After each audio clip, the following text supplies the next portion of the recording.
All right, we are live. We are live. How's everybody doing this evening? What's up, This everyone? hot Tuesday. We got a few questions. If you guys have any more questions, just let us know. We're happy to answer those questions. Probably only be on about 30 minutes tonight. I want to say a congratulations to Karen. I think her son just got his law degree, Yep. and so Congratulations. congratulations. That's a big deal. I'm sure he gets all of his brains from Karen. So congratulations on that. All right, Keith, let's go. Let's fire away. Okay, let's go. I hope everyone had a good day today and having a good week. And so, Greg, Karen has the first question of the night. All right, we were So just talking. Karen wants to know. So Karen wants to know regarding Section 8, how close to the actual stated rent on for Section 8 online does Section 8 pay? So in other words, if online it says $1,800 a month for a 2-bedroom, 2-bathroom, Karen wants to know, are there any variables that can change the amount? I don't know if that's a trick question or not. It's not a trick question, but it's funny. We were saying that he was a lawyer. He's actually a doctor, but he's a chiropractor. Doctor, lawyer, they're all the same. Yeah, yeah. The matter he made an important milestone. That's what's important. He got a degree. Right. Congratulations anyway. We tried, Karen. You got to give us some credit. We tried to give you some recognition. We tried. To answer her question, it's actually a good question. We actually had a discussion about this at the breakfast we had a couple weeks ago, and I think Tarsha was saying that, and I wish Tarsha was on. We'll get her on here, Karen. But Tarsha was saying that they can go up to that amount. So let's say it's a 3-bedroom in Clinton, Maryland, and it's stated that they'll go up to, let's just say, I don't know, 2,800 a month. From what Tarsha was saying, it's just some convincing the people at Section 8 as to how high they'll go. But then also you got to justify it with kind of the condition of the property. And so we've had some situations. I remember Marquise thought in Upper Marlboro, because it was stated in Upper Marlboro that I think it was a 2-bedroom was going to rent for, let's just say as an example, $2,000, and it gave him about $200 less. But that's a discussion that we'll have with Tarsha. She's actually on some type of board or committee with Section 8 now in Prince George's County. And so she has the ins and outs. She did give us a lot of information at that breakfast. But from what she's saying, you can, I think she said you can petition to get those numbers higher. And so we'll have a discussion with her. That's good to know, actually. Yeah, it's very, Yeah. very good to know. So, Greg, let's move on. Jade has a question regarding tax liens. And how do you acquire properties through tax lien? Is it the same type of marketing for other motivated seller group types? I mean, so that's also a good question. It can be marketing. Now, we know that you don't have to do any marketing to see who's losing their house to tax sale, because the county or the city they're posting that.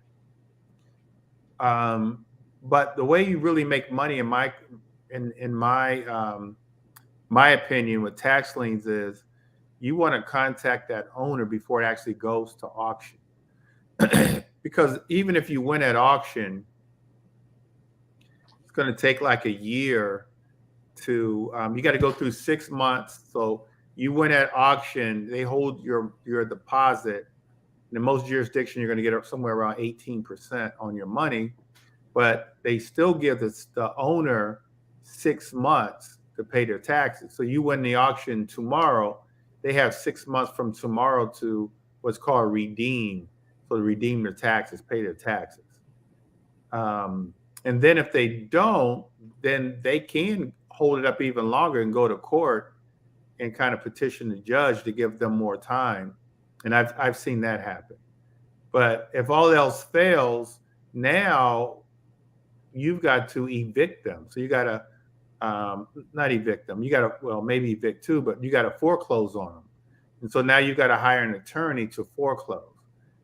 So that process can be long and drawn out. Now, because of that, you've got a lot of bigger companies that win at auctions, and they're happy to put their money up, knowing that they're never ever going to buy the properties. They put their money up like hedge funds. They'll buy a bunch of properties, put their money up, and get 18% on their money as a strategy. The smarter strategy for us wanting to acquire these properties is to contact the owners either before it goes to auction or during the redemption period and try to negotiate with them. I've done some subject twos with some of the owners that are in the redemption period. I've done some subject twos with some owners before, and I paid off the taxes. You know, you can do all those things as long as the numbers work. And so that's the better strategy. And I hope I answered the question. Mm-hmm. But you can buy the properties at the auction and then wait to see if they redeem or not, and then foreclose on them and then purchase the property. But it's a long process, a minimum of a year. So is there a specific way to market? Do you just need to get a tax lien list and make dials that way? Or? Yeah, you could just get a list. The list comes out, and you can just, like the DC list should be out now. Well, the tax sale in DC is in July, so may have passed or getting ready to. I can look it up real quick. And then you could really get the list and skip trace, send it to REI Skip, and they'll send back in real time, almost in real time, the phone numbers, and you can just call with a script.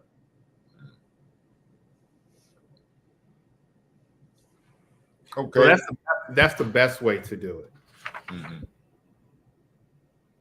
You touched on it just now, Greg, but can you give a little bit more detail on the subject to with respect to creative financing? And one question regarding that is, can you use that creative financing if the property's on the MLS? Yeah, you can use a subject to at any place, anytime, as long as all parties, and if it's on the MLS, the agent has to agree and understand too. And in most cases, a real estate agent is not going to understand. And the buyer, the seller, the motivated seller, they trust their agent. Right.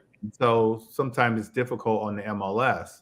But all a subject to is you're buying a property and you're keeping the mortgage on the property. And so it's you're buying a property subject to the existing mortgage. And so you're keeping the existing mortgage on the property.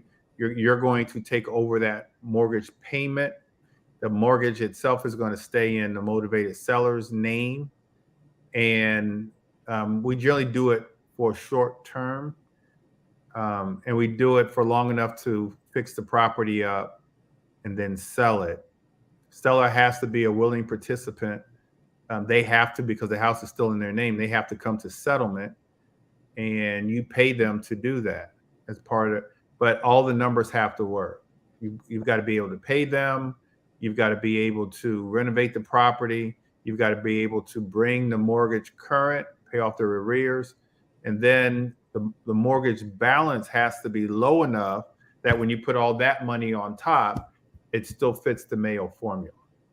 And if it does that, and in a lot of cases it does, if it does that, now you've got a good subject to deal, but it still has to fit the formula. And you just, in terms of the paperwork, we have a subject to agreement. You guys should have it in your, the Platinum Coaching students should have it in Coach Accountable. And we just do it like that. We do it that way. And that's what a subject to is. You're buying a property subject to the existing mortgage. You're going to keep the existing mortgage on the property. If I read through the lines, Greg, is it effective, or would you consider a subject to if the property was on the MLS, or are you looking for properties that are just off market? I would think that you would have I would think that you would have a better chance if it were off market versus something that's in the MLS. You're off market where the seller is distressed. So if the seller is distressed, if the seller is highly motivated to sell, that's when we offer a subject to. They're behind in their mortgage, that's a good opportunity. Or I did a subject to where they weren't really behind in the mortgage. It was a rental property and the tenants weren't paying. And so they had to catch up, and they didn't have the money. The landlord didn't have the money to fix the property up because the tenants tore it up. So I talked them into, but they had a lot of equity. So I talked them into doing a subject to, because if they would have sold the property, and when I talked to them, it was listed by an agent, they were just breaking even because they had to pay the real estate commission and all that. They were just kind of breaking even. But when I offered the subject to, the numbers worked for me because I was going to, and I did, acquired a property. I think I paid them $10,000 on the front end. They got the tenants out. I spent about $20,000 and fixed the house up because they were going to sell it as is. I fixed the house up, which made it worth a lot more. And then put the house on the market, got a buyer, and then those sellers came to settlement and signed the paperwork. I gave them another $10,000. And so that's what a subject to is. Okay. And so Ralph has a question. Let me just put it up real quick. Sure. He's asking, does the buyer pay the bank directly, or does it go to the owner and the owner pay the bank the monthly mortgage? Yeah. So I pay the mortgage company directly. I don't want to give the money to the seller and then the seller not pay the mortgage company. So I pay the mortgage company myself. So the buyer pays the mortgage company directly. And so you basically you're basically getting their account to make that payment. All their information, the bank, the account number, all that. You pay it yourself, and then at settlement, the title company pays off the mortgage. Okay. Greg, Terrellyn has a question. Ashley, she has a couple of questions here. How long, in your opinion, how long do you work one area to get leads? Like if you're driving for dollars, or if you're cold calling, I could probably answer that question. But how long, regarding driving for dollars, do you work an area to get leads? I'll be honest with you. I know people that they just work one area.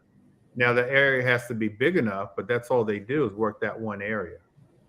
And things get easier and better, and your success rate is higher the longer you're in this area. I gave someone some advice a couple weeks ago, and I said, pick this one particular area, and it's in DC. I said, pick this one particular area and subdivision and start branding yourself now. start driving for dollars, walking for dollars, sending postcards to that zip code, calling or having a VA call that same neighborhood. I said, you start now because it's going to take you, you're going to make some money, but you're going to make some real money a year or two from now because you're going to be well branded in that neighborhood. And so the answer to that question is, if it was me, I would just pick that one area, be it a zip code or a big subdivision. And the longer you're there, the more money you're going to make. You'll make more money, say, in 2 years than you will now, because you'll be branded. You'll be the go-to person. And then as you're making money by either, you're going to either hold the properties or wholesale the properties, you can spend more money on marketing. And so, the big signs that we have that we put in the yards when we're renovating, get some of those on the properties that you're renovating, even if you're buying and holding in a particular neighborhood. And the longer you're there, because I've seen it for myself, and I know some people like Nate and Jahat, some of you guys have heard of Dillon Investments, one area, one zip code, one area. And he's moved, Jahat has moved around, Dillon Investments have moved around, but now he's in one particular zip code in upper Northwest DC, and he's dominating. Nate is too. And so I would pick one area, know it, get to know the people, market to those people, walk the neighborhoods, drive the neighborhoods, postcards, cold calling, open houses, let them know you. There's this one particular real estate team. They're associated with a bigger company. I don't know if it's Keller Williams or Compass or one, but anyway, they do a great job in this one particular zip code in Montgomery County, where actually they're in DC. It's DC. It's a subdivision in DC, and they live there, and they just market to there, to the point that they have annually now a walking tour of either, they call it either gardens or yards, where they do a walking tour of gardens, people's houses. They, I think it's this in 2 weeks.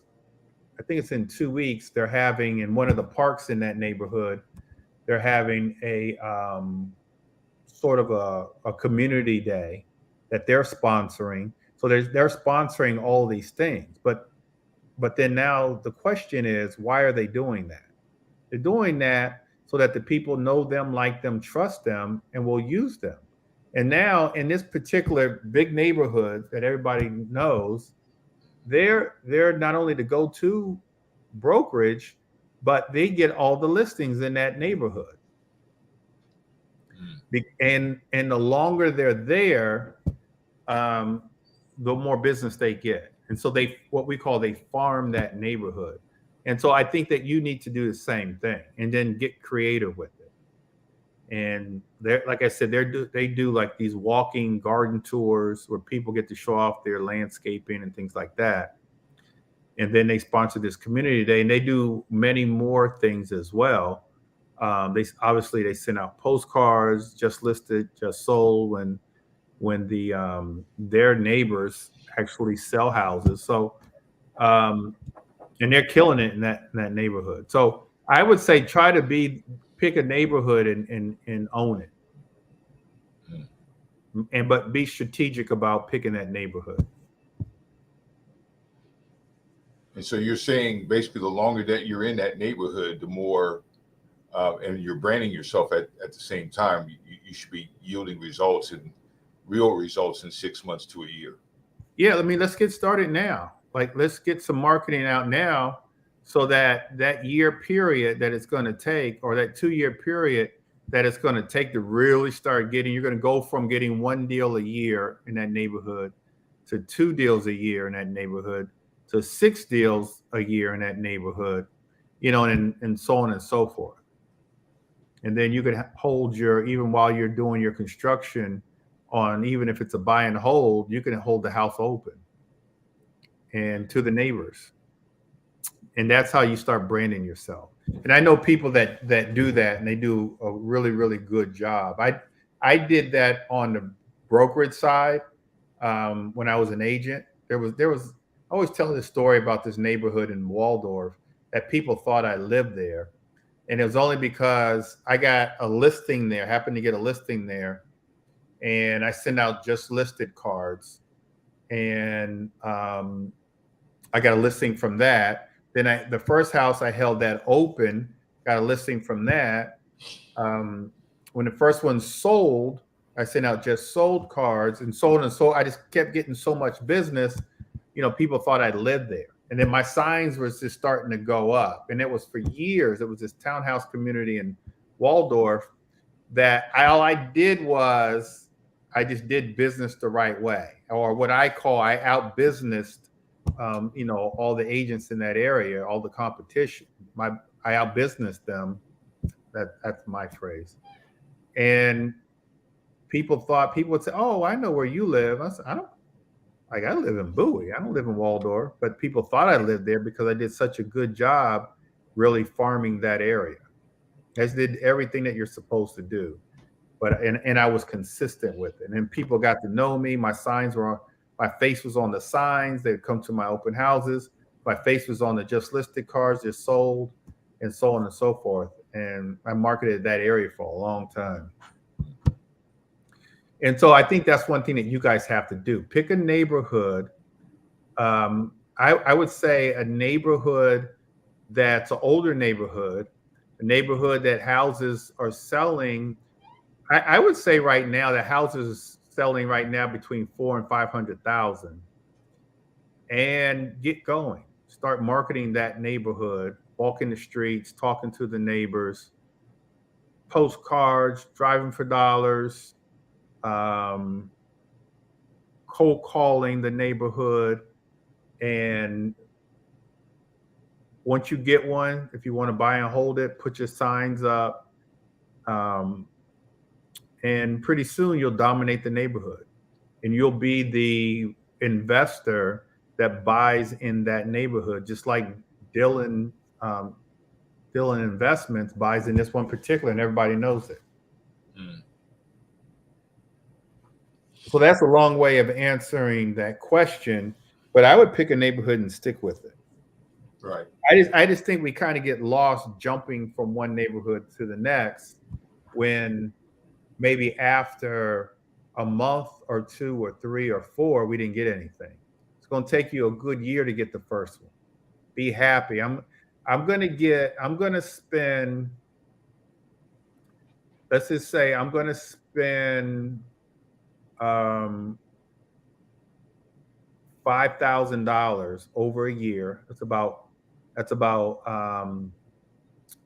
is that 600? No, 500?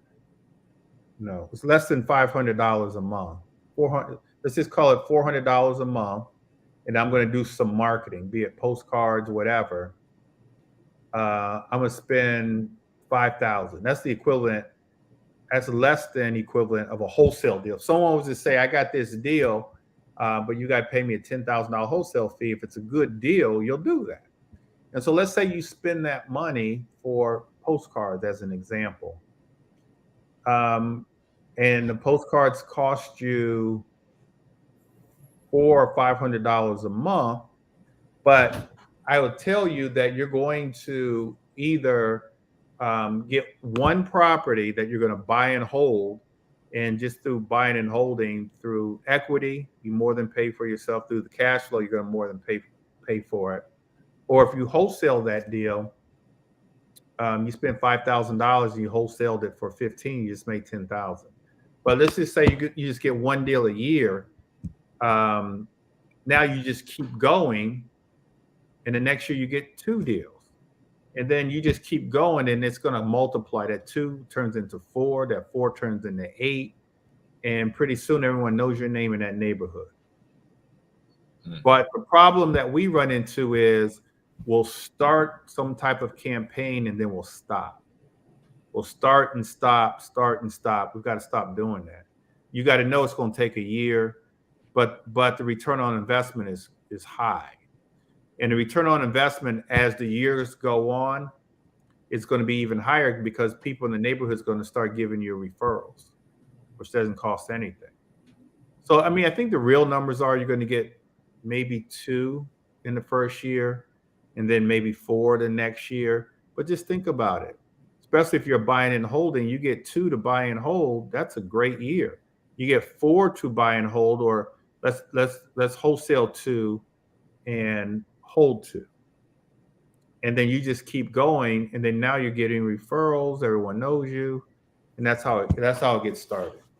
Mm-hmm. That was a long answer, wasn't it? Yeah, that kind of runs into my last questions. We got an investor that, they're looking at the calendar now. They started this effort in February, March. Now it's July. They're kind of in a funk as they're kind of doing a lot of starting and stopping the market, like you just mentioned. And so the question is, how do they get to, let's say, Christmas, New Year's? What could you offer to them? You talked a little bit about marketing. Is there anything else as far as, I don't know, maybe mindset or to get them out of this funk that they feel like they're in, to keep going, to get some appointments, ultimately leading to deals? And so I think I just answered that. I just think it's consistency and patience and not jumping around, keep doing the same thing, and set realistic expectations. The realistic expectation is just to get in your first year, just to get 1 or 2. And then let's double that in the second year. Mm. And in the third year, let's double what we did in the second year. Because people start to know you, but I think it's consistency. Let's just stay consistent and let's be patient. And that's tough.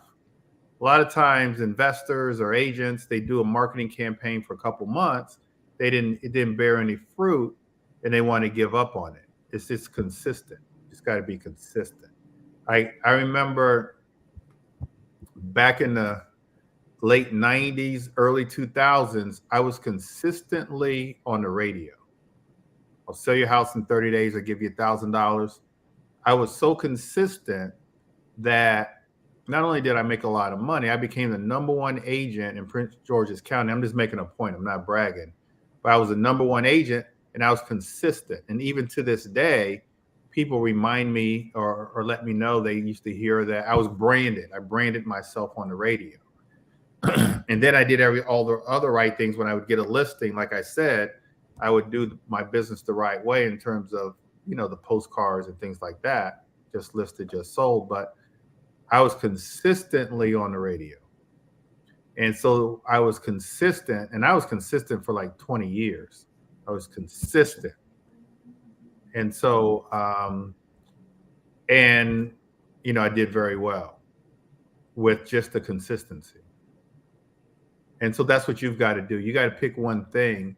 And whatever you think you can do, it could be being consistent with bandit signs, consistent with social media, consistent with driving for dollars or direct mail, consistent with direct mail. Top 2 things, consistent with direct mail and consistent with calling. If you're consistent with those things, those 2, it's going to bear some fruit for you in a big way, but you've got to be patient and you've got to be consistent. I forgot the question, but I think I answered it. Yeah. Just getting out of the funk that they think they're in, getting into a routine, and then executing that. And executing that plan. And then setting realistic expectations for yourself. Now, let's say your one thing is, as an example, auctions.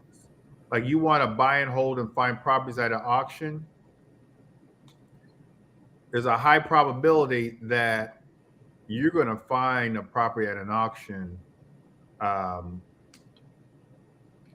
going to have a lot more success there because you're going to the auction. You're going to the product.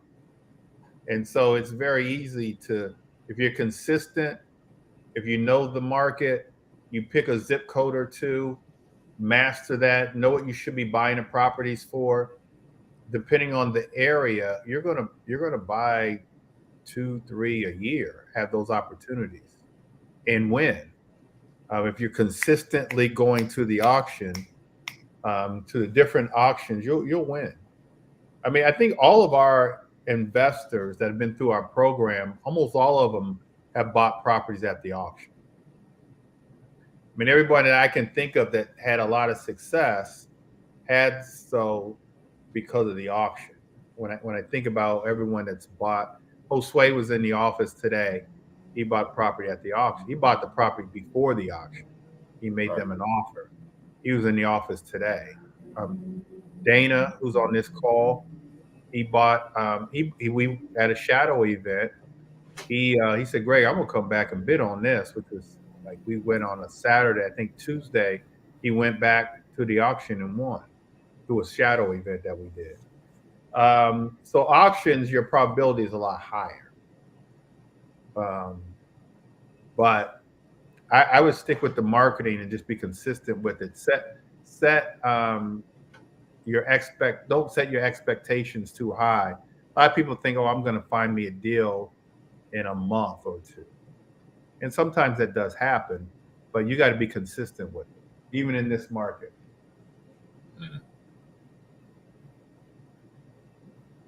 Good stuff. Yeah, I think that's more the exception than the rule.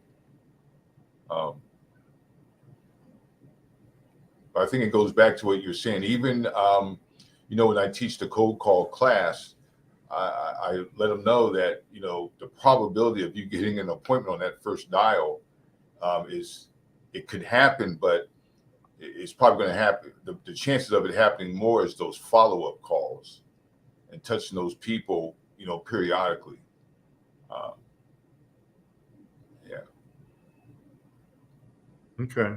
Greg, I have no other questions that came in. All right, you guys. So look, I'm going to be doing a deep dive on finding properties, just what we just talked about, how to find properties, what your marketing strategy should be. I'm going to it's a lunch and learn, but I'm really going to teach a master class on how to find properties. You guys want to be there. Try to come early.